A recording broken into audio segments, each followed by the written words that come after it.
एक बार की बात है, राजा अकबर अपने महल के शयन कक्ष में आराम कर रहे थे। गर्मी का मौसम था और हल्की हल्की हवा बह रही थी। राजा गहरी नींद में थे, लेकिन उनकी नाक पर बार बार एक मक्खी आकर बैठ जाती थी।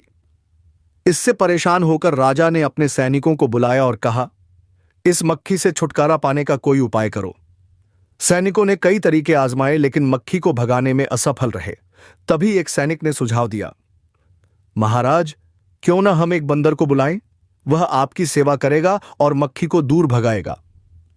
राजा को यह विचार पसंद आया और उन्होंने तुरंत महल में रहने वाले पालतू बंदर को बुलवाया। बंदर को आदेश दिया गया कि वह राजा की नाक पर बैठने वाली मक्खी को भगाए। बंदर राजा के पास बैठकर बड़े ध्यान से पंखा झलने लगा। जब भी मक्खी आती, वह झट से पंखा हिलाता और उसे उड़ा देता, लेकिन थोड़ी देर बाद मक्खी फिर से लौट आती। बंदर यह देखकर परेशान हो गया।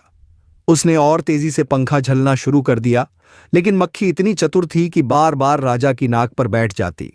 कई प्रयासों के बाद भी जब मक्खी नहीं भागी तो बंदर को गुस्सा आ गया। उसने इधर उधर देखा और पाया कि राजा की तलवार वहीं पास में रखी हुई थी। बिना कुछ सोचे समझे बंदर ने झट से तलवार उठाई और जैसे ही मक्खी राजा की नाक पर बैठी, उसने पूरी ताकत से तलवार चला दी। मक्खी तो तुरंत मारी गई, लेकिन तलवार राजा की नाक पर इतनी जोर से लगी कि उनकी नाक कट गई और खून बहने लगा। राजा जोर से चिल्लाए, हाय मेरी नाक! महल के सभी सैनिक और सेवक दौड़कर आए। उन्होंने देखा कि राजा खून से लथपथ थे और बंदर घबराया हुआ एक कोने में खड़ा था। राजा ने तुरंत बीरबल को बुलवाया। बीरबल आए और पूरी घटना सुनी। वे मुस्कुराए और बोले, महाराज, यह तो होना ही था। बुद्धिमान व्यक्ति को ही किसी काम की जिम्मेदारी देनी चाहिए। मूर्ख मित्र से अच्छा तो समझदार दुश्मन होता है।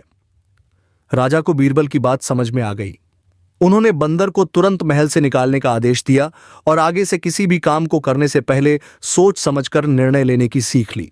इस कहानी से हमें यह सीख मिलती है कि हमें कोई भी जिम्मेदारी किसी योग्य व्यक्ति को ही देनी चाहिए।